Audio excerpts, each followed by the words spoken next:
2026 കേരളത്തിൽ ഏത് നായർ മുഖ്യമന്ത്രിയാകും എന്നുള്ളതാണ് ഇപ്പോൾ കേരള പൊളിറ്റിക്സിലെ ഏറ്റവും രസകരമായ ടേൺ.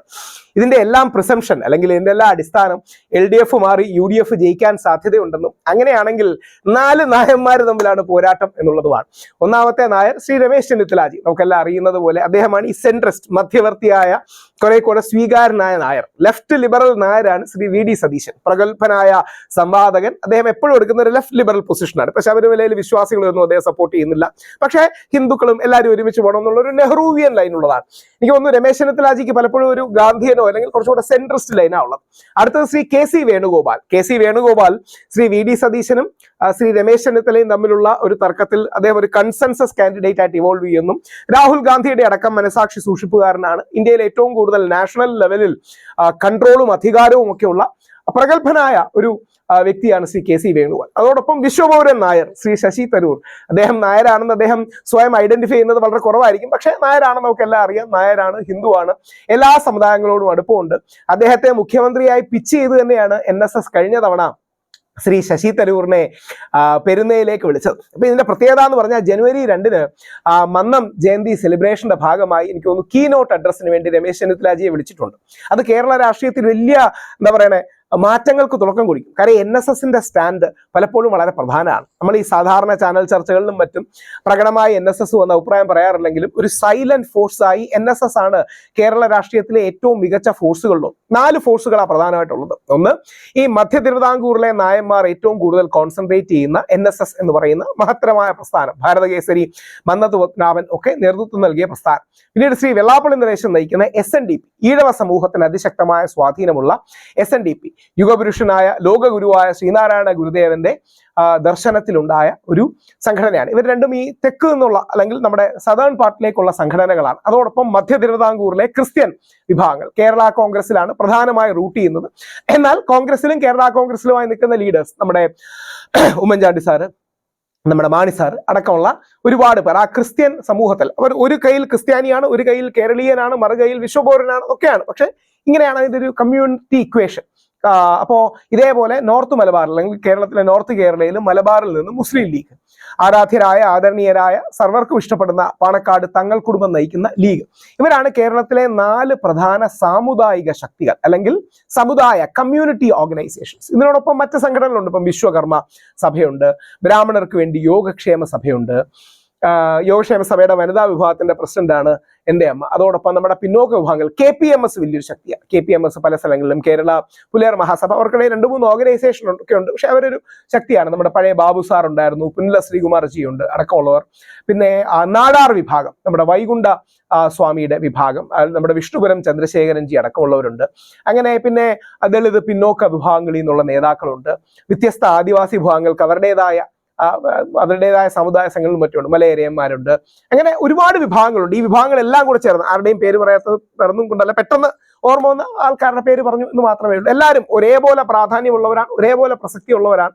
മുസ്ലിം വിഭാഗത്തിൽ ഇതേപോലെ തങ്ങൾ കുടുംബമാണ് ഏറ്റവും പ്രധാനം. അതോടൊപ്പം കാന്തപുരമൊക്കെ ഉള്ള ആൾക്കാരുണ്ട്, സമസ്തയ്ക്കുണ്ട്. സമസ്തയിൽ ഒരു വിഭാഗത്തിന് ഇടതുപക്ഷത്തോട് ചെറിയൊരു ചായ്വ് ഉണ്ട്, മറുഭാഗത്തിന് കോൺഗ്രസിനോട് ചായ്വുണ്ട്, അങ്ങനെയുള്ളതുണ്ട്.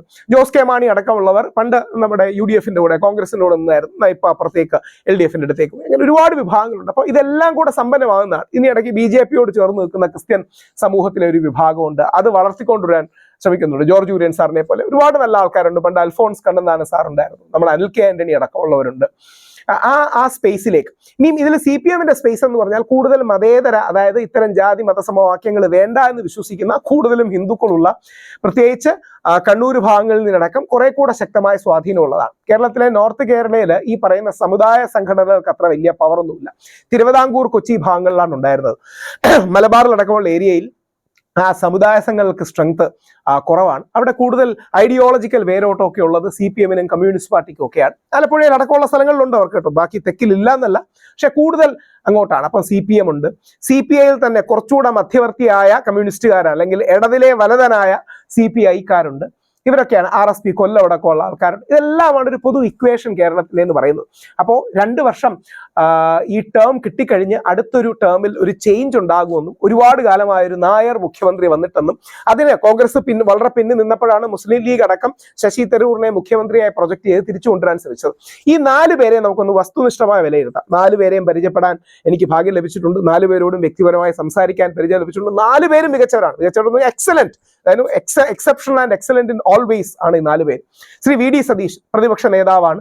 അപ്പോ ഗംഭീരനായ, ഒരുപക്ഷെ ഞങ്ങൾ സംവാദകർ ഡിബേറ്റേഴ്സ് ഒക്കെ കണ്ടുപഠിക്കേണ്ട ഒരു പാഠപുസ്തകമാണ് ശ്രീ VD സതീശൻ. കൃത്യമായ മറുപടി, ഷാർപ്പായ ഉത്തരങ്ങൾ. പക്ഷെ അതേ ആദ്യമൊക്കെ ഈ സമുദായ നേതാക്കൾ കുറച്ച് വലതുപക്ഷം വിശ്വാസം ഇതിനോടൊക്കെ ഒരു അകൽച്ച പാലിച്ചിരുന്നു. ഈ അടുത്തിടയ്ക്ക് ശബരിമലയിൽ പോയ ആ ഫോട്ടോ ഒക്കെ എടുത്തിട്ടിരുന്നു. അപ്പൊ ഞാനും വിശ്വാസികളുടെ കൂടെയാണ്, ഞാനും എതിരല്ല എന്നൊക്കെയുള്ള ഒരു പിച്ചാണത്. അത് ശരിയും തെറ്റുമൊന്നുമല്ല, അതാണ് ചെയ്യുന്നത്. ഈ രാഷ്ട്രീയക്കാരെല്ലാം ചെയ്യുമ്പം എല്ലാത്തിനും ഒരു റിഫ്ലക്ഷൻ ഉണ്ടാകുമെന്ന് അവർക്കറിയാം, പ്രതിഫലനം ഉണ്ടാകുമെന്ന് അവർക്കറിയാം. അതും കൂടി വെച്ചിട്ടാണ് അത് ചെയ്യുന്നത്. പിന്നെ മുരളീധരൻജിയുണ്ട്, ലീഡറിന്റെ മകൻ, കേരളത്തിന്റെ ഇഷ്ടപ്പെട്ട ഒരേ ഒരു ലീഡർ എന്ന് വിളിക്കുന്ന K കരുണാകരന്റെ മകൻ ശ്രീ മുരളീധരൻജിയുണ്ട്. അപ്പൊ ഒരുപാട് പേർക്ക് ആ സ്പേസ് ഉണ്ട്. എല്ലാവരും ഈ സവർണ ഹിന്ദു സ്പേസിൽ നിൽക്കുന്ന ആൾക്കാരാണ്. പിന്നീട് രമേശ് ചെന്നിത്തലാജി ഇടയ്ക്കൊക്കെ ഡൗൺ ആണെങ്കിലും ഇപ്പം NSSന്റെ തേരിലേറി അതിശക്തമായി തിരിച്ചു വരികയാണ്. അപ്പൊ അതിന് വലിയൊരു സ്പേസ് ഉണ്ട്. ഇനി മുസ്ലിം ലീഗ് ഇതിൽ ആരെ സപ്പോർട്ട് ചെയ്യുന്നുള്ള പ്രധാനമാണ്. മധ്യ തിരുവിതാംകൂറിലെ ക്രിസ്ത്യാനികൾ ഇതിൽ ആരെ സപ്പോർട്ട് ചെയ്യുന്നുള്ളത് പ്രധാനമാണ്. ശ്രീ രമേശ് ചെന്നിത്തലയും ശ്രീ ശശി തരൂറും അടക്കം വരുന്നത് BJPയും RSSും കുറെ കൂടെ പേടിയോടെയാണ് കാണുന്നത്. കാര്യം അവരോടൊപ്പം നിൽക്കുന്ന ഈ മധ്യവർത്തികളായ ആൾക്കാർ രമേശ് ചെന്നിത്തലാജിയും VD സതീശൻജിയും ഒക്കെ വന്നാൽ അങ്ങോട്ടങ്ങ് പോകും.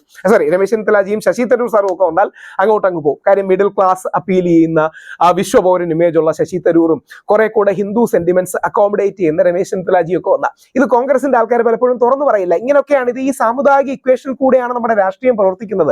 അത് പറയേണ്ട മടിയോ ഒന്നും വേണ്ട, സത്യസന്ധമായി പറഞ്ഞാൽ മതി. നമ്മുടെ പല രാഷ്ട്രീയക്കാർക്കുള്ള പ്രശ്നം സത്യസന്ധതയില്ലാതെ ഇത്തരം കാര്യങ്ങളെല്ലാം ഈ അണ്ടർഗ്രൗണ്ടിലൂടെ ചെയ്യാൻ നോക്കും. അത് ചെയ്യണ്ട. കുറച്ച് ലെഫ്റ്റ് ലിബറൽ നിൽക്കുന്ന ശ്രീ VD സതീശൻ, കുറച്ച് സെന്റർ റൈറ്റ് നിൽക്കുന്ന ശ്രീ രമേശ് ചെന്നിത്തല, വിശ്വപൗരനായി നിൽക്കുന്ന സോഫ്റ്റ് ഹിന്ദു വിശ്വപൗരൻ ശ്രീ ശശി തരൂർ, രാഹുൽ ഗാന്ധിയുടെ മനസാക്ഷി സൂക്ഷിപ്പുകാരൻ ശ്രീ വേണുഗോപാൽജിയാണ് സെൻട്രൽ തലത്തിൽ ഏറ്റവും ശക്തനായ പിടിമുറുക്കമൊക്കെ ഉള്ള ഒരാൾ. അദ്ദേഹത്തിന് ദേശീയ തലത്തിൽ തന്നെ പല കാര്യങ്ങളിലും തീരുമാനമെടുക്കുന്നതിലും രാഹുൽ ഗാന്ധി ഏറ്റവും കോൺഫിഡന്റ് ആയിട്ട് വിശ്വസിക്കുന്ന വ്യക്തിയുള്ള ഒരാളാണ്. അതൊരു മലയാളി ആയതിൽ നമുക്ക് അഭിമാനിക്കുകയും കൂടെ ചെയ്യാം, ദേശീയ തലത്തിൽ അത്രയും പ്രാധാന്യമുള്ള ഒരു വ്യക്തി എന്ന നിലയിൽ. ഈ 4 നായന്മാരിൽ ഏത് നായര് മുഖ്യമന്ത്രിയാകും എന്നുള്ളതാണ് യഥാർത്ഥത്തിൽ ഇപ്പം തർക്കം. ഇപ്പൊ ഹരിയാനയെ പോലെ ഈ നായന്മാരെല്ലാം കൂടെ പരസ്പരം അടികൂടി കോൺഗ്രസിന്റെ സാധ്യത ഇല്ലാതാക്കുമോ എന്ന് എനിക്കറിയില്ല. ഈ അടികൂടുക എന്ന് പറഞ്ഞാൽ വെളിയിലൊന്നും പറയില്ല കേട്ടോ, വെളിയിൽ എങ്ങനെ വന്ന് വയലന്റ് ആയിട്ടൊന്നും പറയാൻ പോകുന്നില്ല. പകരം സട്ടിലായിട്ട് വേണ്ട രീതിയിൽ സപ്പോർട്ട് ചെയ്യാതെ പോകുമോ തുടങ്ങിയ കാര്യങ്ങളുണ്ട്. അപ്പോൾ ഇതിൽ ആരെയാണ് നിങ്ങൾക്ക് ഇഷ്ടമെന്ന് എനിക്ക് അറിയാൻ താല്പര്യമുണ്ട്. എല്ലാവരും നല്ലവരാണ്, ഒരാളെയും മോശമല്ല, എല്ലാവർക്കും അവരുടേതായ പോസിറ്റീവ് ക്വാളിറ്റി ഉണ്ട്. ഏറ്റവും മികച്ച ആഭ്യന്തരമന്ത്രിമാരിൽ ഒന്നായിരുന്നു ശ്രീ രമേശ് ചെന്നിത്തല. ഏറ്റവും ഫയർ ഉള്ള പ്രതിപക്ഷ നേതാവാണ് ശ്രീ VD സതീശൻ. കൃത്യമായി ശ്രീ പിണറായി വിജയനെ അടക്കം ഇങ്ങനെ മുൾമുനയിൽ നിർത്താൻ അദ്ദേഹത്തിന് കഴിവുണ്ട്. ലോക പൗരനായ, വിശ്വപൗരനായ, ലോകത്ത് ഏത് രാജ്യത്ത് നിന്നാലും ശശി തരൂർ നമ്മുടെ ആളാണെന്ന് പറയുന്ന ഒരു ശശി തരൂർ ഉണ്ട്. അല്ലെങ്കിൽ ശ്രീ വേണുഗോപാൽജി, ഇന്ത്യയിൽ തന്നെ ഏറ്റവും നമ്മുടെ കോൺഗ്രസിനുള്ളിലുള്ള ഏറ്റവും കോർ ഡിസിഷൻ മേക്കിംഗ് ബോഡീസിലടക്കം ശക്തമായ സാന്നിധ്യവും രാഹുൽ ഗാന്ധിയുടെയും പ്രിയങ്ക ഗാന്ധിയുടെയും സോണിയ മാഡത്തിന്റെയും ഒക്കെ ഏറ്റവും വിശ്വസ്തനുമായ വ്യക്തിയും. അപ്പൊ ഇതിൽ 4 പേരെ നിങ്ങൾക്ക് ആരാണ് ഇഷ്ടം, ആരെയാണ് നിങ്ങൾ മുഖ്യമന്ത്രിയായി കാണാൻ ആഗ്രഹിക്കുന്നത് എന്നറിയാൻ എനിക്കൊരു താല്പര്യമുണ്ട്. ശ്രീ VD സതീശനാണോ, ശ്രീ രമേശ് ചെന്നിത്തലാജിയാണോ, ശ്രീ ശശി തരൂർ ജിയാണോ, അതോ നമ്മുടെ വേണുഗോപാൽ സാറാണോ? നിങ്ങളുടെ ഉത്തരങ്ങൾ പ്രതീക്ഷിക്കുന്നു. എന്തുകൊണ്ടെന്നും കൂടി എഴുതുക. നമസ്കാരം.